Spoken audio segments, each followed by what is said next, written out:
Okay. Hi, everybody. In this lecture, we are going to discuss with you three interesting programs. The first one is to demonstrate how we animate the trajectory of the particles of a pyswarm, which is used to optimize Rosenbrock function. The other program will demonstrate how we can optimize a custom function with two variables by using pyswarms and by using LabVIEW. We shall also demonstrate how to animate the motion of the particles for this specific function.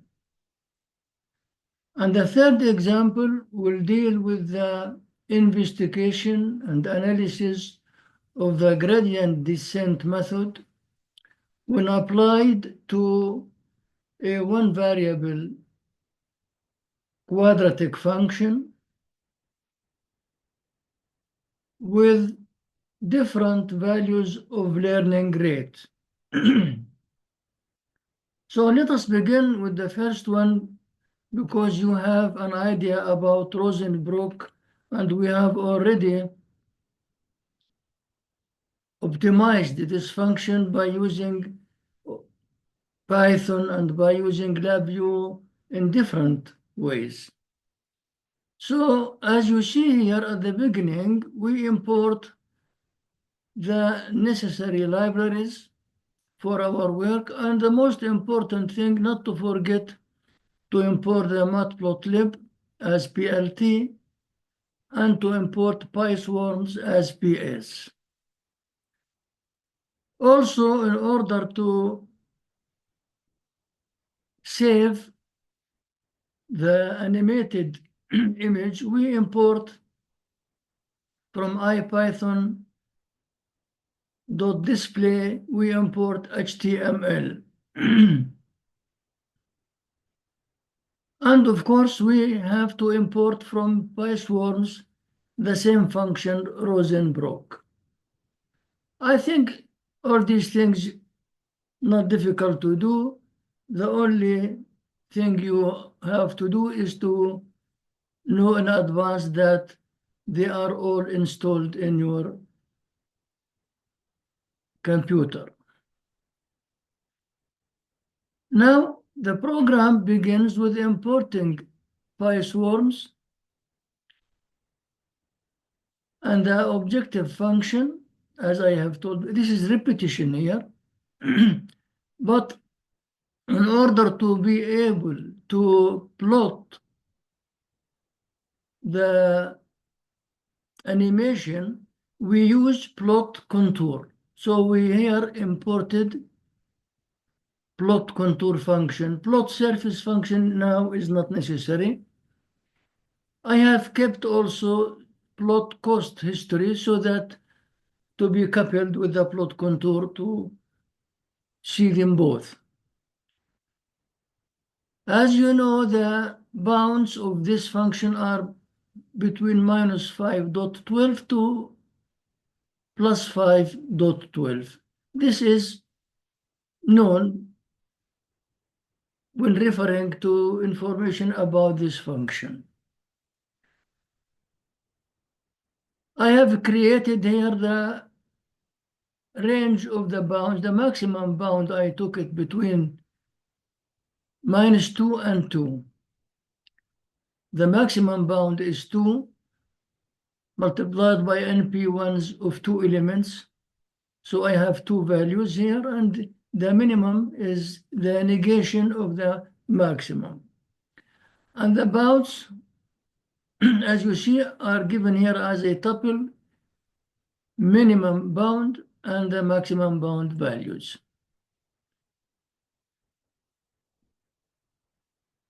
If you refer to the previous lectures, you will see that I have defined there the bounds in a different way as a list. You can see that. They could be defined as a tuple or as a list. Options, as you remember, and you see here in front of you, includes three coefficients which you have to select, and this depends on your experience, as I have said, but these values are, I have gave you recommendations how to select them, and now I selected them as before. I didn't change anything.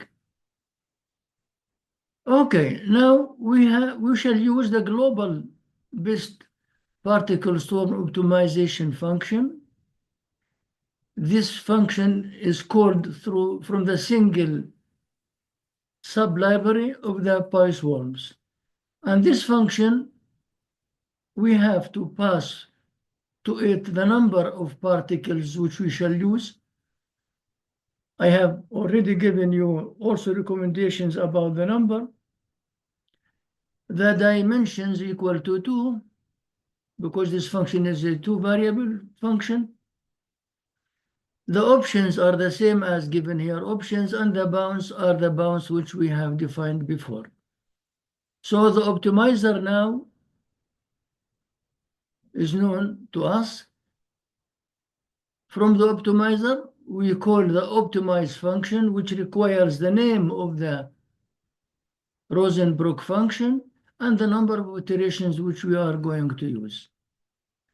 This optimizer will give me at the output two results: the best position of the pyswarms, which is the optimal position, of course, and the best cost, which is the minimum cost also, or the minimum error, call it what you like.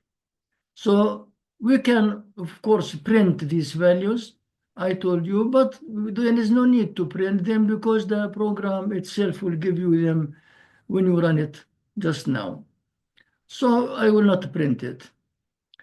What we need to plot here directly by using the optimizer, because from the optimizer you can call the cost history. What does it mean, the cost history? It means the values of the minimum values history, the data which represents that history.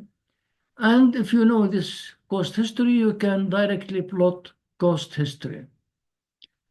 And add to that PLT show so that you can see it. So what we have done just now, we have written the basic program where we can plot the cost function. And this will be plotted as a function of iterations. The number for each iteration, it will have its value of minimum. Of course, at the end, we will have the best minimum error or best minimum cost. Now, in order to animate the function, pyswarms includes its software ready for that, and you just need to work with a high level, let me say, instructions in order to realize that. So from pyswarms, we call utils, it's called utils, plotters, so as to plot, and formatters in order to change, if we want to change some of the dimensions of the plots. And we import a mesher and a designer.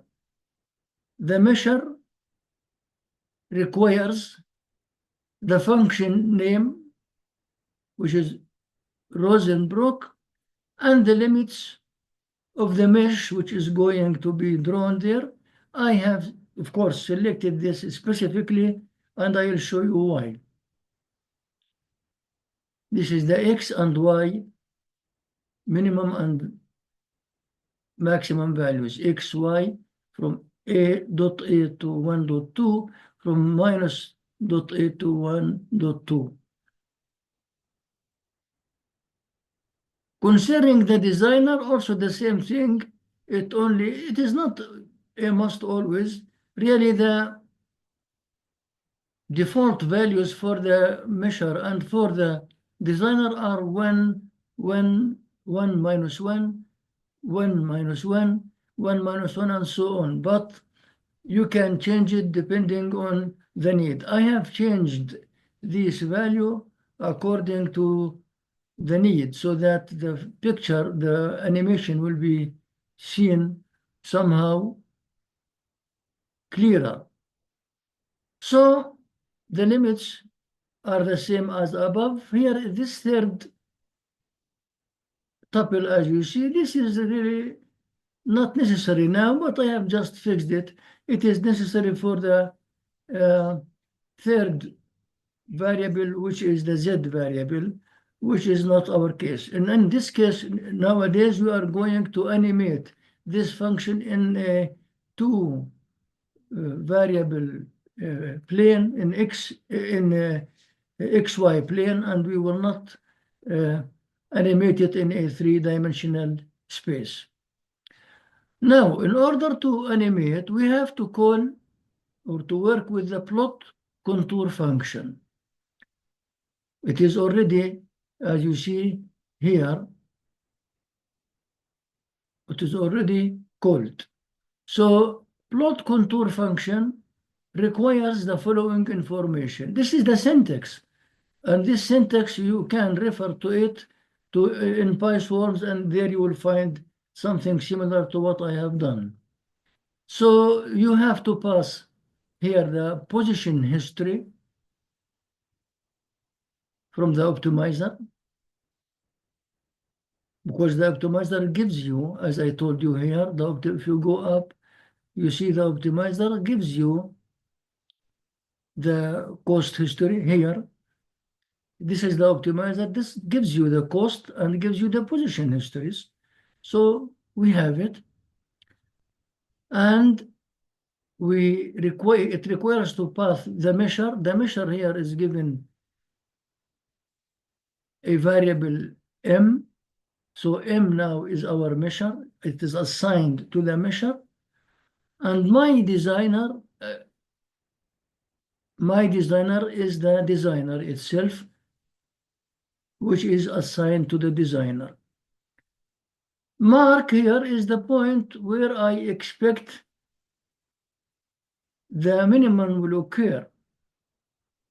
The minimum will occur at X equal 1 and Y equal 1. And how I know that? This is because we have worked with this function previously, and I know that. And also, if you go to literature and read about Rosenbrock function, you will find that at the same time, when you read about its bounds between minus 5.12 and plus 5.12, you will read there, or you will find there, the minimum value coordinates.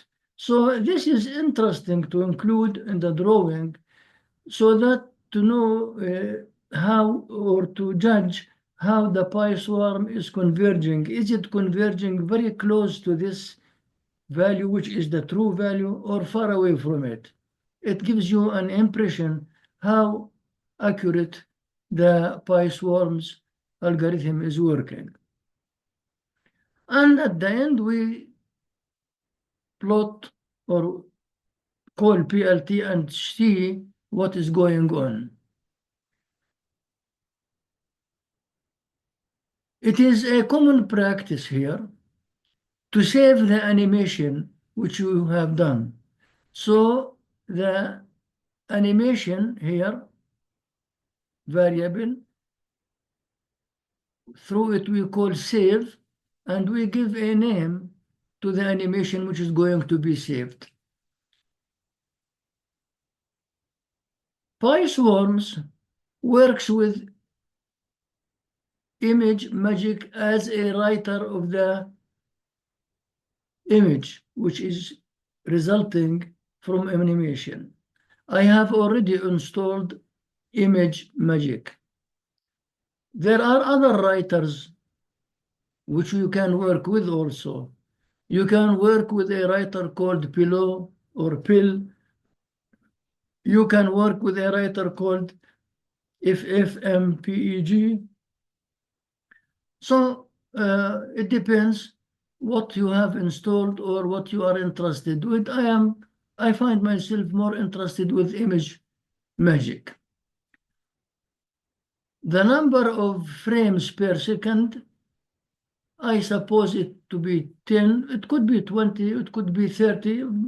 More standard really is 30 to have it, but I put 10 and it works normally. And at the end, in order to save the animation and to convert the animation to a video, this is already existing in our program. I have called from IPython display. I have imported the HTML, and it is also here imported twice. It doesn't matter if it doesn't exist here, there is no problem. But really, I put it because it is usually given in the program and coupled with this statement here, HTML requires, this function requires animation, this is the variable which we have, to JavaScript HTML function. This is necessary. Why? Because when you save the animation, you can call it anytime you want, and you do not need to run the program newly every time. Really, I am honest to tell you that this program to run takes time.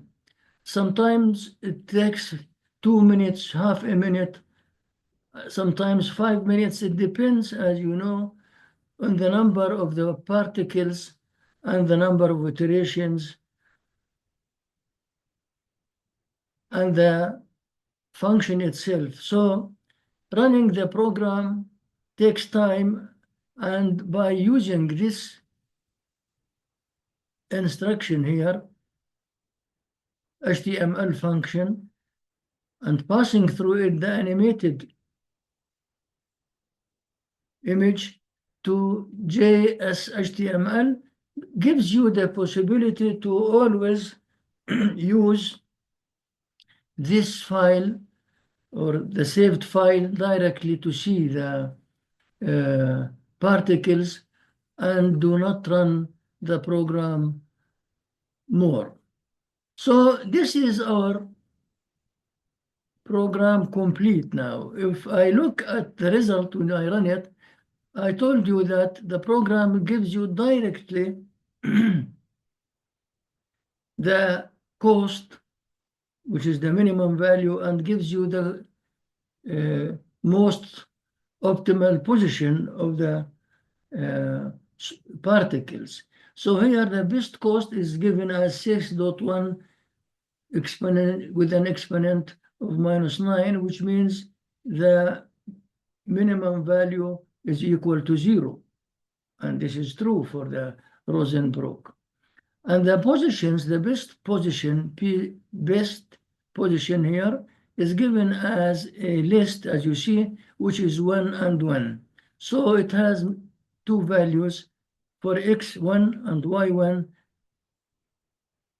The point which is defined by x equal to 1 and y equal to 1 is the point where the minimum occurs in the plane or the contour which we are going to see now. The cost itself, of course, comes to this value, which is 0, depending on the iterations, as you see here. So it begins with a given error value, and now it decreases until it comes to a value equal to 0. So this is the minimum value of the cost of the function. Now, concerning the xy or contour plot, here is the point -1 and 1. Here is 1, as you see, the ordinate begins from -0.75 up to 1. So this is the level of 1, where this dot, this is the y value, and the x value also is 1. 1, this is the value which I included in the program here. It is drawn with red, it is by the program, by the pyswarm algorithm. What we are expecting, we have about 30 particles. I don't remember how much. I think about 30 particles we have. So these particles, as you remember, each one of them is given a position randomly by pyswarms. And this position now will change gradually, and all of them will move in a harmonic motion, so that at the end they all converge to this point, which is defined by -1 and 1. Without running the program, I will go to the file where it is saved and show you how it looks like. So here really what I have got. Now you have options, of course, to run one time or in a loop or reflect running. Let me run it with a loop. And you see what these are the particles, and now they are searching to find the minimum value, and look how they converge, all of them with repeat. They are repeating they converge to this minimum value. This gives you an impression, really, this is a nice picture to look at and gives you a good impression how conversion takes place exactly in the point defined by x equal to 1, sorry, y equal to 1 and x equal to 1. Of course, you can go to the address of the file plot. I have given it a name, plot Rosen GIF. GIF is the type of the image. If I type here, for example,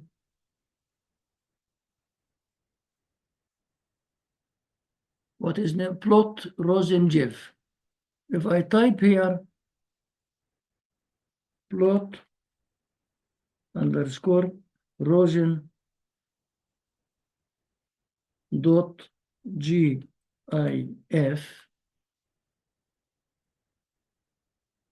so it is here. If I want to see where it is, open file location. It is here, plot Rosenbrock. If I want to run it, I click it. And again, you will see the particles searching the final position, the optimal position, which is -1 and 1.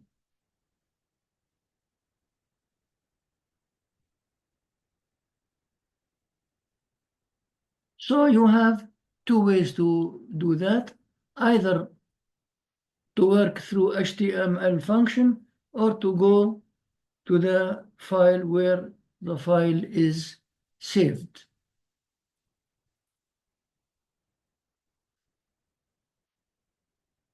I have gone out of it. It seems to me that, okay, I'll be back through 1 second. Sorry, not there. I have to run my notebook. Jupyter. notebook classic. This is the type I am using. Oh, it doesn't type. Jupyter, J,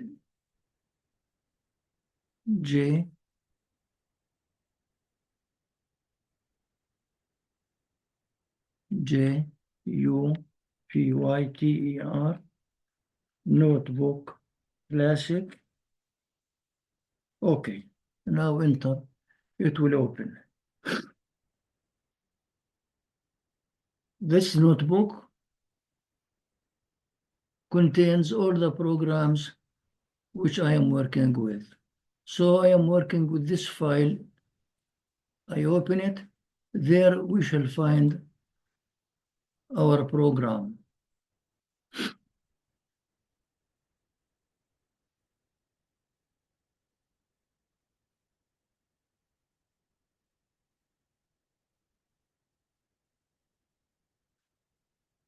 It opens. So this is our program which I have just worked with.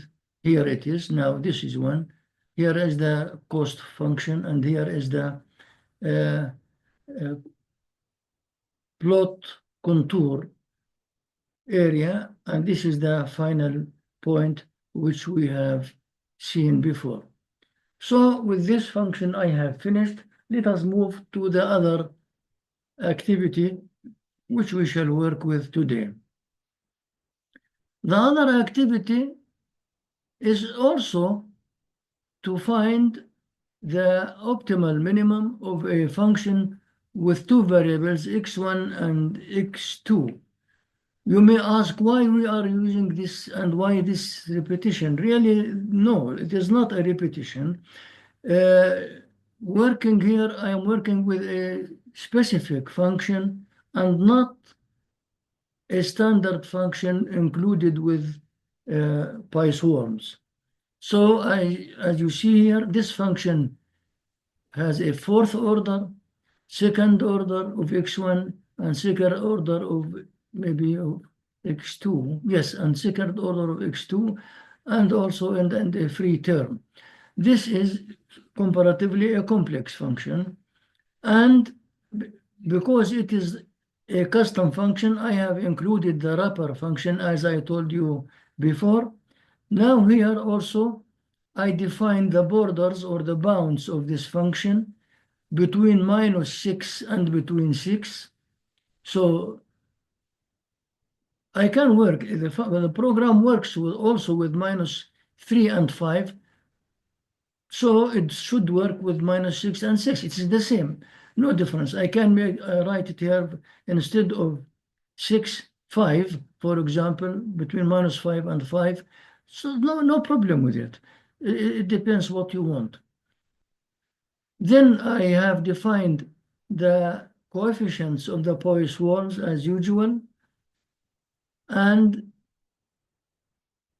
I will not repeat myself, only I have fixed 20 particles to work with, and the number of iterations is 200 iterations. So all these instructions now are familiar to you, and nothing new up to now except the values of the measure and the designer functions. So we came here to the animation. We've called the function plot contour. It is already called above. And we ask to pass the position history from the optimizer. And we include here or pass the measure from M and my designer from the same thing as I did before. And the point here is given 1 and 1. Very interesting. It means that this function also will minimize, will have its value at minimum 1 and 1. Okay, and this function is given a name camel22 Jeff and saved there by using the writer image magic. So as you see, the structure of the program here is exactly the same as the structure of the program where I used Rosenbrock, except only for adding the wrapper function here. And I have changed maybe the bounds. I don't remember how much it was there. It was, yes, there it was less than this, less than that. Okay, so now let me run it. When I run the program here, I have got that the minimum, the best cost, the minimum value is 4. And the best position, yes, as it was expected, .9999.999, which is 1 and 1. So this is the solution. How this will be shown up in the trajectory. When I run the program, look how the particles are searching the final optimal value.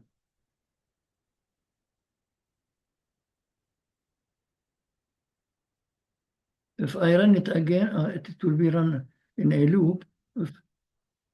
It will repeat by that. But if you want to run it only for once, you can stop it and mark here once. And when you run it, it will run only for one time. Now, if I run it,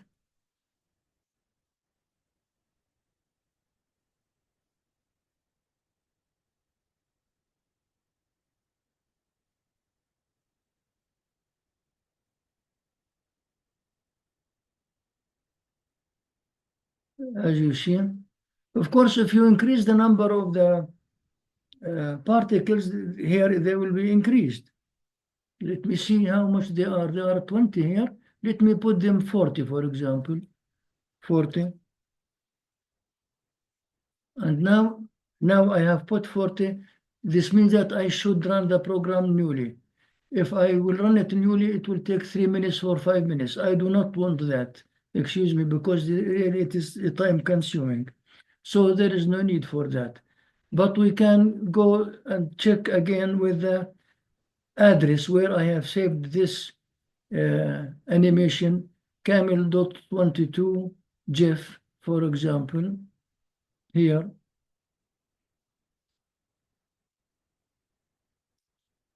Camel 22.gif. Yes, it appeared. If I go to the location, here it is. If I open it, it will give me the same picture.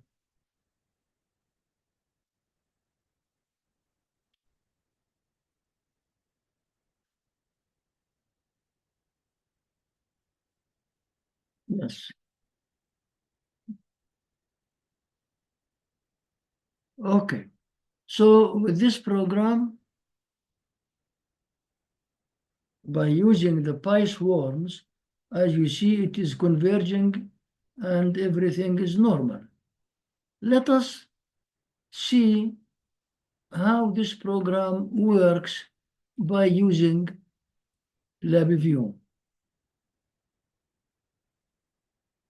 I want to go to LabVIEW here.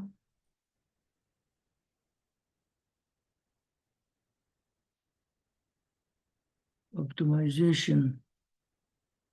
In LabVIEW, it is given a number as where was it in 44. Find. Let us open it here.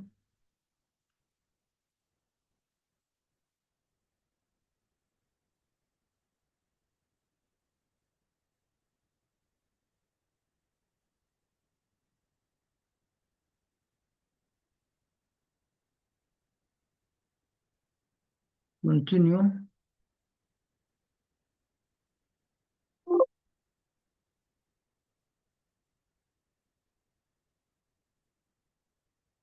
Here the function now. If I go, this is the front panel. This is the function, is the same as that one which we used with Python. Here you see the results of the program, the value of the function at minimum, which is 4, and the values of the coordinates x and y, which is 1 and dot 99, which is 1 and 1. The program itself is not that complex. Here it is. I have used here find all minima in DVI.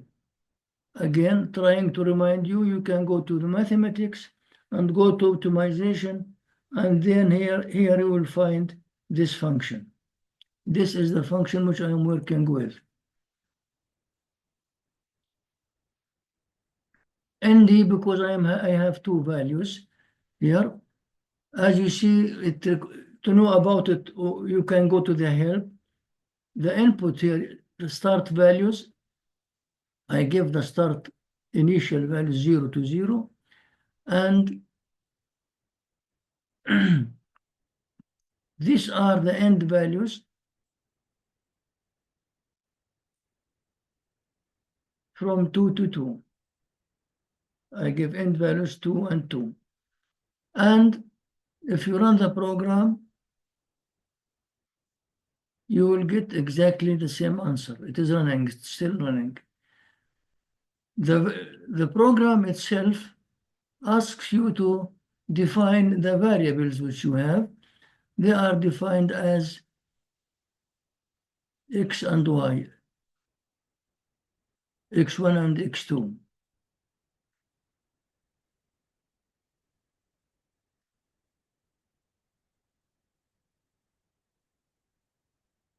What else here? Here is the function. If I double click it, you will see this function which I have written. And if you go back there and double click the x, you will see the variables x1 and x2. Let us try to change the initial and I am sorry, to initial and end value. Suppose we want to work with not 2 and 2. I have input, for example, 3 and 7. These are randomly selected values. If I run the program here, as you see, I have got the same answer. If I write here, instead of 3, 23 and 7, and run the program, is there a change? No, I have got the same answer.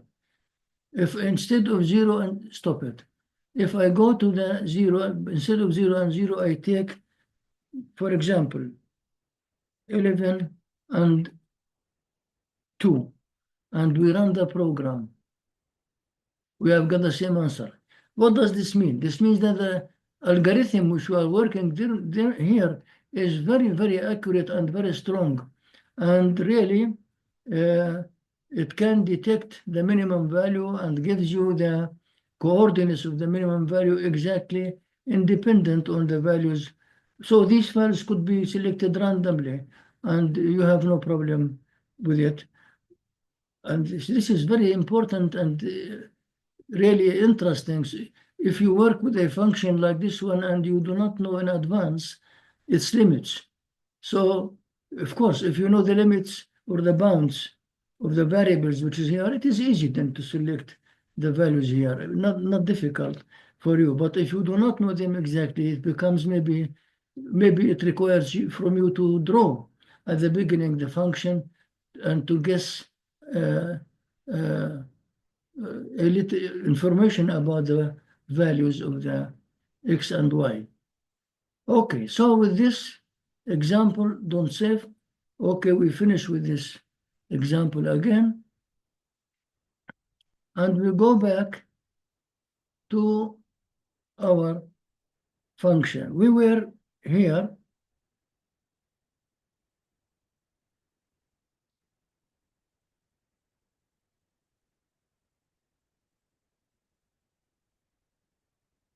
No, I do not want to go out.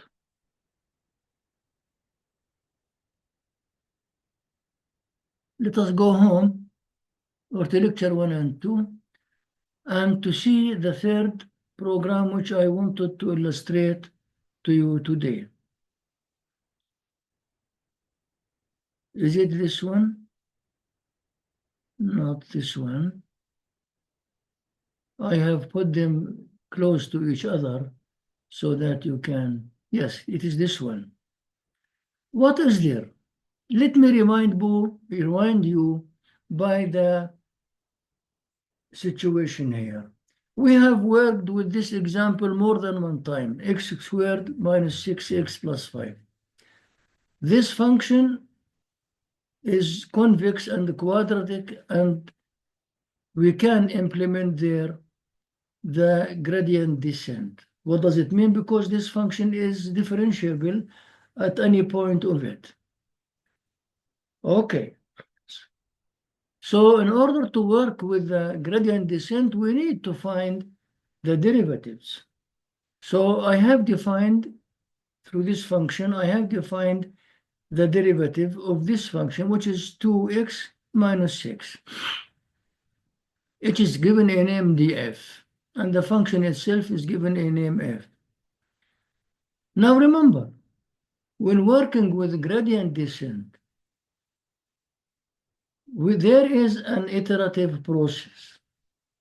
We begin with a starting point, and there we find the derivative at that point. And then we multiply that derivative by a constant value, which is the learning rate. The product of both is termed or named as a step. And this value, or what we call the step now, is subtracted from the previous value in order to get the new value at the function. This is the basics of gradient descent. So I will follow that through this example again with you. And what is interesting here is I want to introduce or to solve the problem by using two values of the learning rate. One of them I shall take, the learning rate is equal to 0.15, and the other value is equal to 0.05. The first learning rate is given a variable name alpha. So alpha is a learning rate. And here, the second time, I gave it the same name, LR, from learning rate. So I will work the program, I will implement the program by using two times, one time by using a learning rate equal to, as you see, 0.05, and the other time is 0.15. This is interesting. Why?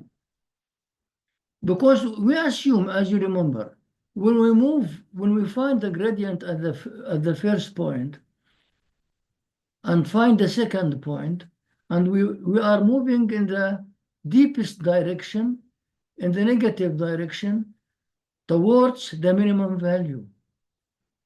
And every time we go the gradient, we go to in that direction, the value of the derivative decreases, and the value of the every iteration, it decreases and decreases until we come to a moment where the tangent at the last point is horizontal, practically horizontal, and the angle is 0.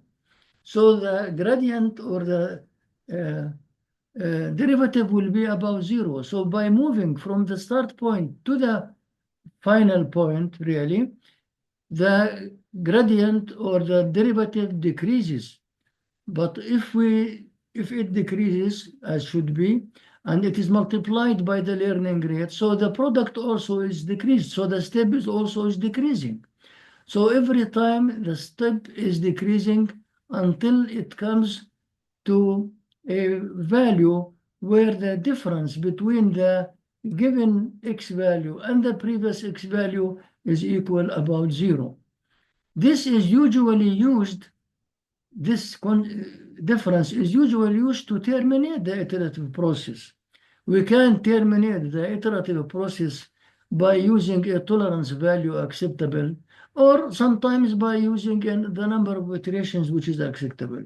Here in this example, I have taken the number of iterations. Look, the minimum values are going to be stored also twice. Once I will store them in a variable called xList, and the other one which is called minimums, which is a list. And each list is initialized by a value -1. Now, for I in range of 50, so the number of iterations which I am going to work is 50. For I in range of 50, what I shall do? I shall take first df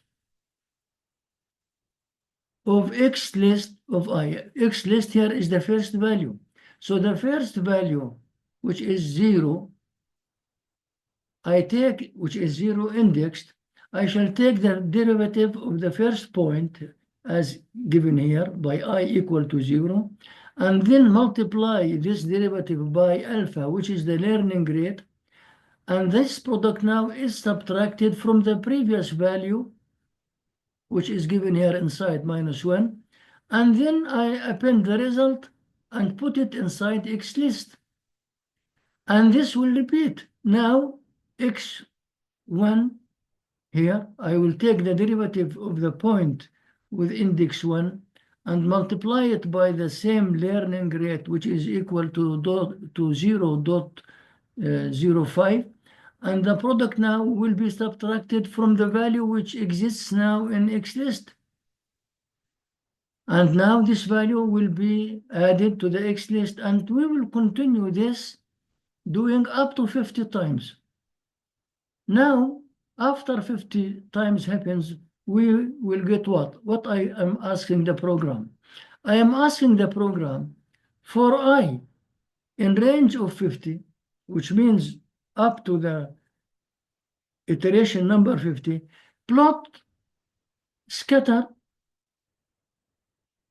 plot, which requires, of course, the number, which is I, and x of list I. So for every iteration, there will be the value of x at that time will be plotted. And ask them, the program also, to print the value of the list x list, which is the last value of -1, or of -3, which is the last 3 values in a sequence together. When I did that, all the values which are given in the X list are here, and they are 50. They are 50 values. And if you look at the last value, 2.979, which is about 298, this is the value of X when the minimum occurs. If you go backwards, you will find that you are going backwards away from the optimum value until you come back to the initial value, which was -1. Now, I asked the program to plot these X values as a function of the iterations. This is the iterations, 50 iterations. This is the curve which I have got. Now, the value here, 3, which is, as you see, this is the value which is the coordinate x at the optimum. This is the value of x at the optimum. Note how x changes. We are moving here from this value to this value. This is the distance or the step between 1 and 1.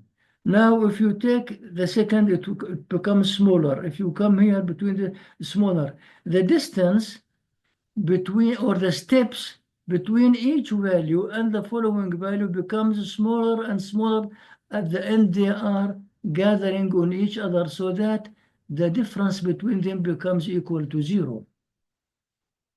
This is, as you see here, about 50. I have taken 50 really as a result of trial here, and I have found that about 50 values, the system converges, and I do not need any more. So of course I can write here instead of 50, let me write instead of 50, 20, and you will see what is going there. Okay, here 50, back 2, and here instead of 50, 2, and here instead of 50, 2. And let me run the program now.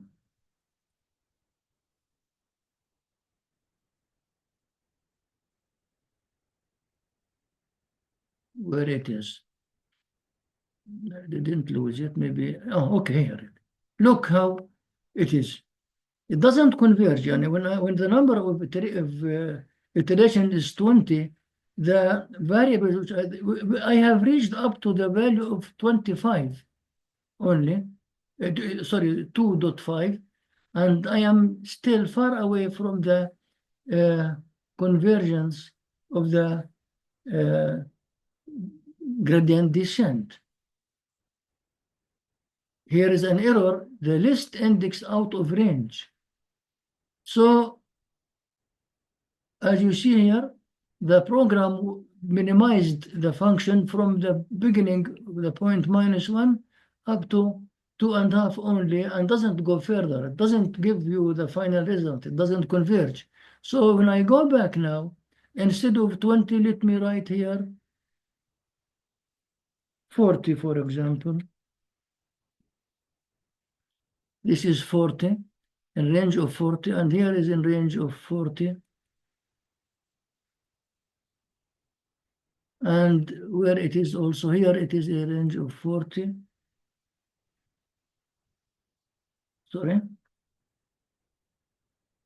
I think now it is okay in range of 40, do and so.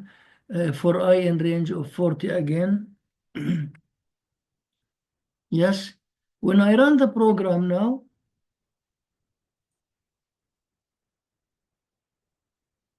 look what I have got.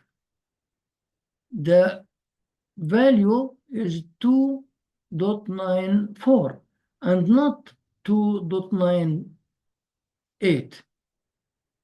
So there is a need for more iterations to come closer to the final value. And if I look at the answer here, really, this value here at the end, here is the same value which I asked, 2.94.7, 2.94. The last three values here, the last value is this one value is the same as this value, is the same as this value, and this value is the same as this value. Now, in order to compare between the behavior of this response, which results when the learning rate was 0.05, here it is 0.05. I have added this a piece of code for the rate of learning equal 0.15. This is much more than this. 3 times maybe. So when the program is run and I asked the program to plot this function, look the distance between x0 and x, here is x0 at -1, x1, x2, x3, x4, x5, and now it becomes smaller and smaller. And at the end, of course, the process is converging, and now the values become closer and closer to each other, and the difference becomes smaller. So as you see, I have aimed from this example to show you how the steps change by iterations and how really the steps begins big enough at the beginning while moving from the initial point towards the final point. And at the end of the final point, the difference becomes very small. And this means that we are very close or near to the convergence. If I put the values not 50, let us try to put it 60 or 70 instead of 40, 70. Here and here 7, 70, and here 70, and here 70. I want both plots to work together. Okay, and now run the program. Of course, the numbers is increased now. This depends on the number of the iterations. And now look how we are becoming closer to the optimal value, 2997. It is very close to the optimal value. And look how here at the end you cannot even find difference between the positions of a point and the other point at the 70. Let me say. Now, I wanted to, I have taken the value here, which is 2.99, and found the value of the function f of x when x equal to 2.99. I have put it where in the code, somewhere in the code. If I can see it, why it is not seen by me here. For I in range, for I in range.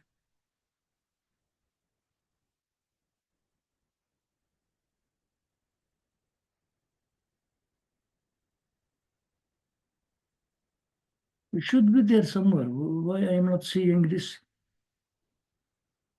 anymore? Print, scatter, I.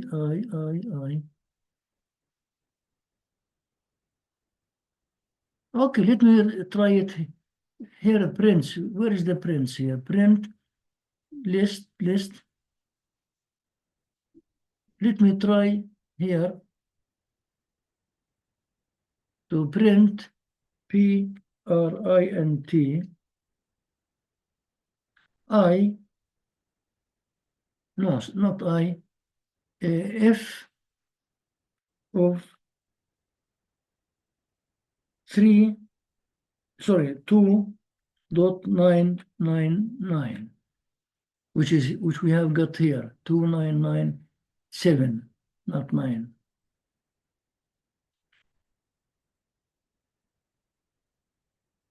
Let me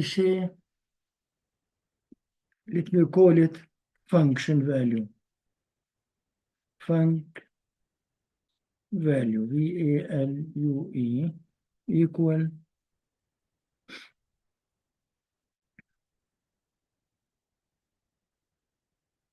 okay. Now let us run the program again. Function minimum value, as you see, is 39999. Remember, in the previous examples, we found that the minimum was equal to -4, which is really very close and the same. You cannot round this except to -4. So I think now I have tried to show you all what is possible there. Now we know, maybe I hope that you know more about the gradient method, and I shall give you other examples illustrating how to find the trajectory of the points which indicate the minimum values, and how to find in motion this trajectory by animating this motion. I will show you this in the coming lecture. With this, we finish this lecture today. Thank you for listening, and see you again.